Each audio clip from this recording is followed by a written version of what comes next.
తెలంగాణలో ప్రస్తుతం miss world పోటీ చుట్టూ లొల్లి నడుస్తోంది. కాంగ్రెస్ బీఆర్ఎస్ మధ్య మాటల యుద్ధం పీక్ స్టేజ్కు చేరింది. అసలేంటి వివాదం? రాజకీయ పార్టీలు ఓకే, ప్రజలు ఏమనుకుంటున్నారు? సీఎం రేవంత్ చెప్పినట్లు పెట్టుబడులు వస్తాయా? బీఆర్ఎస్ వాదనల్లో బలం ఎంత? సుందరి రాజకీయంపై స్పెషల్ ఎడిషన్ ఇప్పుడు చూద్దాం. మరోసారి అందగత్తెల పోటీలకు రంగం సిద్ధమైంది.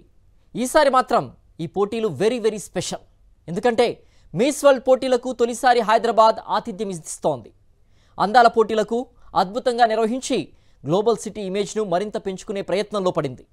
హైదరాబాద్లో జరగనున్న మిస్ వరల్డ్ పోటీల హైలైట్స్ చూద్దాం. తెలంగాణ జరూర్ ఆనా మిస్ వరల్డ్ పోటీలకు తెలంగాణ ప్రభుత్వం ఎత్తుకున్న నినాదం ఇదే. 72వ మిస్ వరల్డ్ పోటీలకు తెలంగాణ ఆతిథ్యం ఇవ్వనుంది. మే 7 నుంచి 31వ తేదీ వరకు వివిధ దశల్లో జరిగే ఈ పోటీలను నిర్వహించడం ద్వారా హైదరాబాద్ బ్రాండ్ ఇమేజ్ మరింత పెరుగుతుందని అంటోంది ప్రభుత్వం. ఈ కార్యక్రమంలో దాదాపు 140 దేశాలకు చెందిన అందగత్తెలు పాల్గొంటారు. ప్రపంచ దేశాలకు చెందిన 3000 మంది మీడియా ప్రతినిధులు హాజరు కానున్నారు. తెలంగాణలోని 10 ప్రాంతాల్లో మిస్ వరల్డ్ పోటీలు జరగనున్నాయి. ప్రారంభోత్సవం, ముగింపు వేడుకలు హైదరాబాద్లో నిర్వహిస్తారు. ప్రారంభ వేడుకల్ని గచ్చిబౌలి ఇండోర్ స్టేడియంలో నిర్వహిస్తారు. ముగింపు వేడుకల కోసం హైటెక్స్ శిల్పారామంను పరిశీలిస్తున్నారు.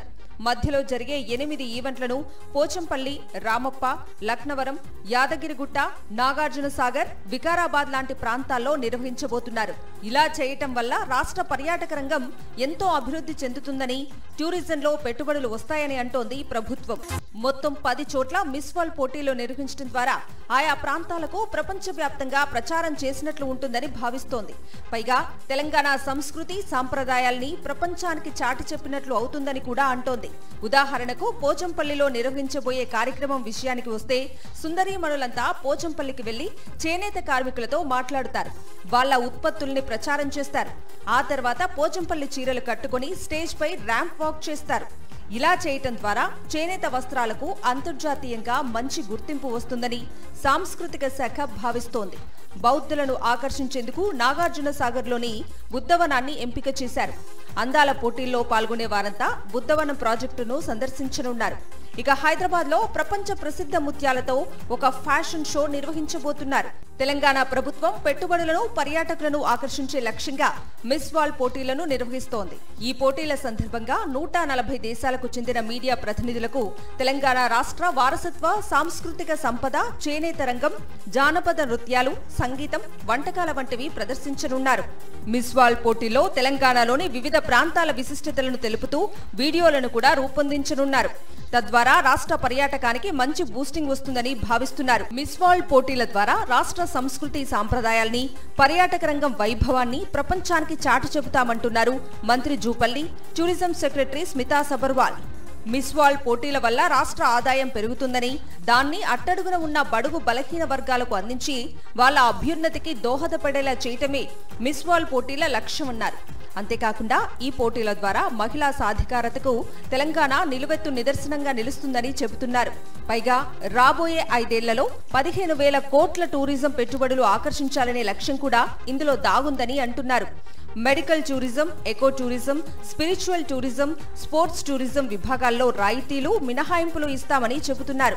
200 కోట్ల రూపాయలు పెట్టి మిస్ వరల్డ్ పోటీలు నిర్వహించడం వల్ల తెలంగాణకు లాభమే తప్ప నష్టం లేదని వాదిస్తోంది కాంగ్రెస్ ప్రభుత్వం. ఇక కార్యక్రమాల విషయానికొస్తే 140 దేశాల నుంచి పోటీదారులు మే 6, 7వ తేదీల్లో హైదరాబాద్ చేరుకుంటారు. ఆ రోజు నుంచి 31వ తేదీ వరకు వివిధ కార్యక్రమాల్లో పాల్గొంటారు. ప్రస్తుతం miss world Christina Pliskova, miss World పోటీల ఆర్గనైజేషన్ CEO జూలియా మోర్లే ఇప్పటికే హైదరాబాద్ చేరుకుని వివిధ ప్రాంతాల్లో పర్యటిస్తున్నారు. అంతా బాగానే ఉంది కదా, ప్రభుత్వం చెప్పిన విషయాలన్నీ సమంజసంగానే అనిపిస్తున్నాయి కదా. మరి మిస్ వరల్డ్ పోటీల చుట్టూ వివాదం ఏంటి? అసలు ఈ పోటీలు పొలిటికల్ టర్న్ ఎందుకు తీసుకున్నాయి? అంతకంటే ముందు మిస్ వరల్డ్ పోటీలు అంటే ఏంటి? పోటీల ప్రామాణికాలేంటి? ఎవరు నిర్వహిస్తారు? ఈసారి తెలంగాణలో నిర్వహించడానికి కారణం ఏంటో చూద్దాం. మిస్ వరల్డ్ పేజెంట్ ప్రపంచం మొత్తం తిరిగి చూసే అందాల ఈవెంట్ ఇది. ఏ దేశంలో ఈ పోటీలు జరిగినా అన్ని దేశాల ప్రజల్ని ఆకర్షిస్తాయి. మరీ ముఖ్యంగా కుర్రకారుకు ఈ పోటీలపై ప్రత్యేకంగా దృష్టి పెడుతూ ఉంటారు. మిస్ వరల్డ్ పోటీలు కొత్తగా పుట్టుకొచ్చినవి కాదు. దీనికి చాలా పెద్ద చరిత్రే ఉంది. 1951లో లండన్లో ఎరిక్ మోర్లే ఈ పోటీల్ని మొదలుపెట్టాడు. ఏటా జరిగే బ్రిటన్ ఫెస్టివల్కు ఓ కొత్త కలర్ ఇవ్వాలనుకున్నాడు ఎరిక్. అనుకున్నదే తడవుగా ఆ ఏడాది బికినీ పోటీల్ని నిర్వహించాడు. దానికి ఫెస్టివల్ బికినీ అని పేరు పెట్టాడు. దానికి మీడియాలో మంచి పాపులారిటీ వచ్చింది. ఆ తర్వాత దానికి మిస్ వరల్డ్ అనే పేరు పెట్టారు. అలా బికినీ షోతో మిస్ వరల్డ్ పోటీలు మొదలయ్యాయి. 1951లో జరిగిన తొలి మిస్ వరల్డ్ పోటీల్లో బికినీలో కల్పించిన స్వీడన్ యువతి క్రిస్టినా హకానన్స్ తొలి మిస్ వరల్డ్ గా నిలిచింది.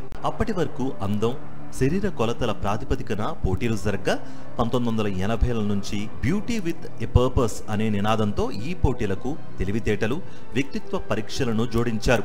అప్పటి నుంచి ఇప్పటి వరకు ఇదే పద్ధతిలో ఈ పోటీలు జరుగుతున్నాయి. ఇక 2001వ సంవత్సరంలో మిస్ వరల్డ్ పోటీలు కొత్త మలుపు తిరిగాయి. ఆ ఏడాది తొలిసారి ఓ నల్ల జాతీయురాలు మిస్ వరల్డ్ గా ఎంపికై చరిత్ర సృష్టించింది. ఆ తర్వాత మరికొంతమంది ఈ కిరీటాన్ని అందుకున్నారు. 1959 నుంచి BBC ఈ పోటీలను ప్రసారం చేయడం మొదలుపెట్టింది. 1970, 1980ల్లో ప్రపంచవ్యాప్తంగా అత్యధిక వ్యూవర్షిప్ అందుకున్న కార్యక్రమంగా మిస్ వరల్డ్ పోటీలు నిలిచాయి. మిస్ వరల్డ్ పోటీల వెనుక ప్రధాన ఉద్దేశం చారిటీ. ప్రపంచవ్యాప్తంగా ఉండే అందగత్తెల్ని ఒకే వేదికపైకి తీసుకొచ్చే క్రమంలో ఫండ్ రైజింగ్ చేపడతారు. వివిధ దేశాల్లో ఉన్న వికలాంగులు, వెనుకబడిన పిల్లలకు మిస్ వరల్డ్ ఆర్గనైజేషన్ ద్వారా సహాయ సహకారాలు అందిస్తారు. ఇప్పటి వరకు 100 కోట్ల ఫండ్ను సేకరించి వివిధ స్వచ్ఛంద సంస్థలకు విరాళాలు అందించింది మిస్ వరల్డ్ ఆర్గనైజేషన్. అయితే మహిళా సాధికారత, సమానత్వం, వ్యక్తిత్వ గణన లాంటి ఎన్ని ఉపమానాలు తగిలించినా ఈ పోటీలు ప్రతి ఏటా వివాదాస్పదమవుతూనే ఉన్నాయి. ఇంకా చెప్పాలంటే ప్రారంభం నుంచే ఇది వివాదాస్పదమైంది. 1951లో జరిగిన తొలి పోటీలో స్వీడన్ యువతి క్రిస్టిన్ బికినీలో ఉండగా ఆమెకు కిరీటం పెట్టడాన్ని చాలా మంది విమర్శించారు. ఆ తర్వాతి ఏడాది నుంచి కిరీటం పెట్టే సమయంలో బికినీ వేయించడం ఆపివేశారు. దాని స్థానంలో ఈవినింగ్ గౌన్ ప్రవేశపెట్టారు. అలా మొదలైన వివాదం ప్రతి ఏటా ఏదో ఒక రూపంలో కొనసాగుతూనే ఉంది. ఓ ఏడాది నైజీరియాలో పోటీలు నిర్వహించడానికి ప్రయత్నిస్తే తీవ్ర నిరసన ఎదురైంది. 1970లో లండన్లో జరిగిన పోటీల్లో స్త్రీవాద నిరసనకారులు ఏకంగా బాంబులు విసిరి కలకలం సృష్టించారు. 2013లో ఇండోనేషియాలో నిర్వహిస్తే ఇస్లామిక్ ఉగ్రవాద సంస్థలు దాడులు చేస్తామని హెచ్చరించాయి. ఇలా చెప్పుకుంటూ పోతే ప్రతి ఏడాది మిస్ వరల్డ్ పోటీల చుట్టూ ఏదో ఒక వివాదం నడుస్తూనే వచ్చింది. ఇక ఈ పోటీల్లో భారత్ ప్రాతినిధ్యం విషయానికొస్తే ఇండియా తొలిసారి 1966లోనే ప్రపంచ సుందరి పోటీల్లో తన సత్తా చాటింది. ఆ ఏడాది రీటా ఫారియా మిస్ వరల్డ్ కిరీటాన్ని దక్కించుకుని తొలిసారి భారత్కు ఈ ఘనత సాధించిపెట్టింది. ఆమె ఇచ్చిన స్ఫూర్తితో ఆ తర్వాత మరింత మంది భామలు మిస్ వరల్డ్ కిరీటాన్ని దక్కించుకున్నారు. 1990లో ఐశ్వర్యరాయ్, 1997లో డయానా హైడెన్, 1999లో యుక్తాముఖి, 2000 సంవత్సరంలో ప్రియాంక చోప్రా, 2017లో మున్షీ చిల్లర్ ప్రపంచ సుందరి కిరీటాలని దక్కించుకున్నారు. ఇప్పటికీ 71 సార్లు మిస్ వరల్డ్ పోటీలు జరగ్గా 2 సార్లు మాత్రమే భారత్ ఈ పోటీలకు ఆతిథ్యం ఇచ్చింది. ఇప్పుడు 3వసారి ఆతిథ్యమిస్తోంది. ఈసారి ఆ అవకాశం హైదరాబాద్కు దక్కింది. హైదరాబాద్లో మిస్ వరల్డ్ పోటీలు జరగడం ఇదే తొలిసారి. ఎప్పుడు ఎక్కడ మిస్ వరల్డ్ పోటీలు నిర్వహించినా ఆయా దేశాల్లో వివాదాలు, గొడవలు కామన్. ఇంతకుముందు చెప్పుకున్నట్టు వివాదాలు లేకుండా ప్రపంచ సుందరి పోటీలు నడిచినట్లు చరిత్రలోనే లేదు. ఈ ఏడాది పోటీలు కూడా దీనికి అతీతం కాదు. గ్లోబల్ సిటీ ఇమేజ్ను మిస్ వరల్డ్ పోటీలు మరింత ముందుకు తీసుకెళ్తుందని ప్రభుత్వం చెప్తుంటే లోటు బడ్జెట్లో ఉన్న రాష్ట్రానికి 200 కోట్ల రూపాయల ఖర్చు అవసరమా అని ప్రశ్నిస్తున్నాయి ప్రతిపక్షాలు. ఉద్యోగుల పెన్షన్లు, జీతాల కంటే ముద్దుగుమ్మల క్యాట్ వాక్స్ ప్రభుత్వానికి ఎక్కువ అయిందని ఆరోపిస్తున్నాయి.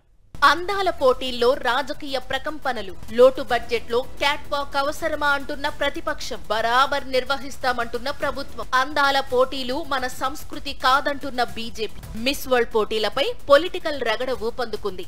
అందాల పోటీలకు ప్రభుత్వం ఆతిథ్యం ఇవ్వడం, దీనికోసం ప్రజాధనాన్ని ఖర్చు చేయడం పట్ల ప్రతిపక్షాలు, మహిళా సంఘాలు అభ్యంతరం వ్యక్తం చేస్తున్నాయి. మిస్ వరల్డ్ పోటీల కోసం ఖర్చు పెడుతున్న మొత్తంపై ప్రభుత్వం తప్పుడు లెక్కలు చెబుతోందని ఆరోపణలు చేస్తున్నాయి ప్రతిపక్షాలు.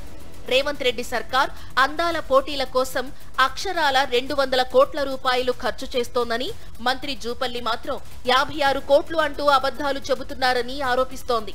మహిళలకు నెలకు 2500 రూపాయల భృతితో సహా 6 గ్యారంటీలు అమలు చేస్తామంటూ దేవుళ్లపై ఒట్టు పెట్టిన రేవంత్ రెడ్డి సర్కార్ వాటికి నిధులు లేవంటూనే అందాల పోటీలకు 100 కోట్లు ఖర్చు పెడుతోందని ఆరోపిస్తున్నారు. దీంతో మిస్ వరల్డ్ పోటీలు కాస్త మిస్ వరల్డ్ పాలిటిక్స్ గా మారిపోయాయి. ఈ పోటీలు హైదరాబాద్ ఇమేజ్ను పెంచుతాయని ప్రభుత్వం చెబుతుంటే తెలంగాణ సంస్కృతిని మంటగలుపుతున్నారని విశ్వ హిందూ పరిషత్ ఆరోపిస్తోంది. మిస్ వరల్డ్ పోటీలపై విశ్వ హిందూ పరిషత్ తీవ్ర ఆగ్రహం వ్యక్తం చేస్తోంది. దేశ సాంప్రదాయాలను సంస్కృతిని మంటగలిపేలా ఈ పోటీలు ఏంటని తీవ్ర అసహనం వ్యక్తం చేస్తోంది. మిస్ వరల్డ్ పోటీల పేరుతో యాదగిరిగుట్ట, రామప్ప దేవాలయాల పవిత్రత దెబ్బతీయాలని చూస్తే ఊరుకోమని హెచ్చరించారు విహెచ్పి నేతలు. తెలంగాణ ఆవిర్భావం రోజున యువత ఆత్మ బలిదానాలను, త్యాగాలను స్మరించాల్సిన చోట అమ్మాయిలతో ప్రదర్శనలు నిర్వహిస్తారా అంటూ ఆగ్రహం వ్యక్తం చేస్తున్నారు. మిస్ వరల్డ్ పోటీల పేరు మీదన హిందువుల పరమ పవిత్రమైనటువంటి పుణ్యక్షేత్రం యాదగిరిగుట్ట లోపట, అదేవిధంగా రామప్ప దేవాలయం పరిసర ప్రాంతాల లోపట ఎటువంటి కార్యక్రమాలను నిర్వహించాలని చూసినా హిందూ సమాజం అడ్డుకొని తీరుతుంది.